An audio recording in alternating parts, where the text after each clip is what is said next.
People are now behind bars in connection to the death of a 3-year-old boy from Port Huron Township. Matthew Maison was found dead in February of 2018, and there hasn't been many developments in the case since then. Until today, police announced they have a man and a woman in custody. Officials say the arrest follows some, quote, significant recent developments. Right now, they're keeping the names of the suspects and the details about their arrest quiet until charges are officially filed. Of course, we'll keep you posted as we learn more.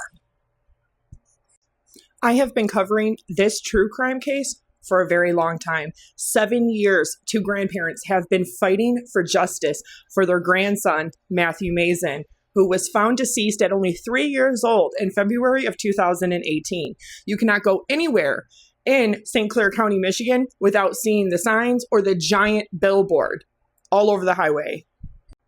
Amy and David Maison are the grandparents of Matthew Maison, but what a lot of people don't know is that in May of 2015, their 5-year-old granddaughter, Mackenzie Maison, was found deceased.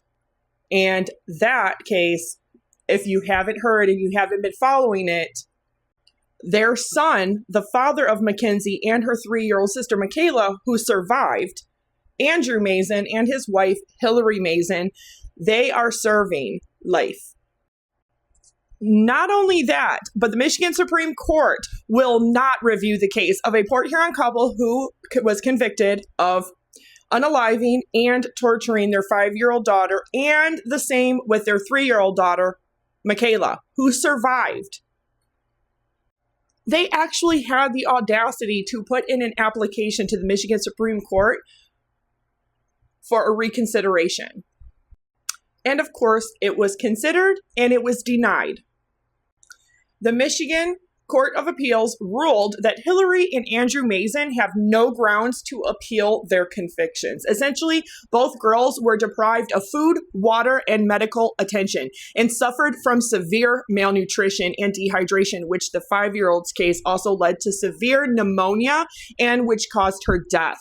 A portion of the appeals court ruling reads: the Maisons were sentenced to life in prison without parole in March of 2016. Rescue crews responded to their Oak Street home May 26 of 2015. Hillary Maison had called 911 saying that her 5-year-old stepdaughter, Mackenzie, hadn't been eating, then later said that she wasn't breathing. Medical personnel attempted to resuscitate the girl for over 45 minutes before she was declared deceased at a hospital, Port Huron Hospital. Testimony declared the Maison's trial indicated that she may have been deceased for hours before the 911 call had ever even been made. In the appeal, the Maisons both argued that there was insufficient evidence that they caused Mackenzie's death. The appeals court disagreed, noting testimony of Mackenzie's severe malnutrition and lack of needed medical attention, even if the defendants had not intended to take Mackenzie's life. When they failed to provide her with sufficient food, water, and appropriate medical attention, the extreme extent of her malnourished and injuries established that the lack of basic necessities was neither accidental nor done without malice. This is what is so infuriating about Casey Anthony's case. Yeah, they could not find absolute definitive proof that she was guilty of premeditation. They couldn't prove that she actually intended to do it. Therefore, it would have been a second-degree charge, a second-degree negligent homicide, which resulted in the death of a child charge. The jury has spoken about that. In a situation like this, when you neglect to give a child what they need to sustain life, to survive, that is neglect. You are just as guilty if you caused it intentionally. But I have bombshell insider information because yesterday, finally, the same grandparents of Mackenzie who passed away, their daughter is the mother of Matthew Maison, who at 3 years old passed away from the same exact thing. And it's been 7 years and they're not releasing the names, but guess what? They finally got her. They finally got Amanda Mae Maison, the mother. And if you would love to support the grandparents, you can go to Justice for Matthew Maison on Facebook. Join the group.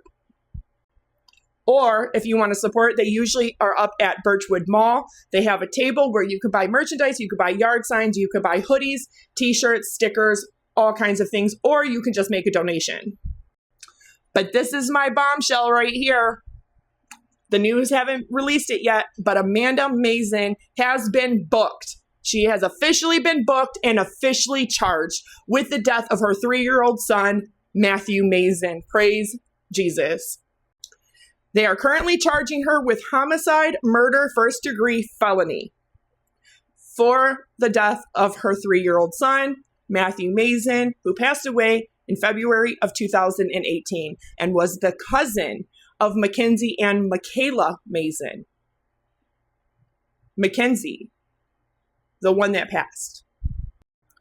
This person right here is the sister of that man right there.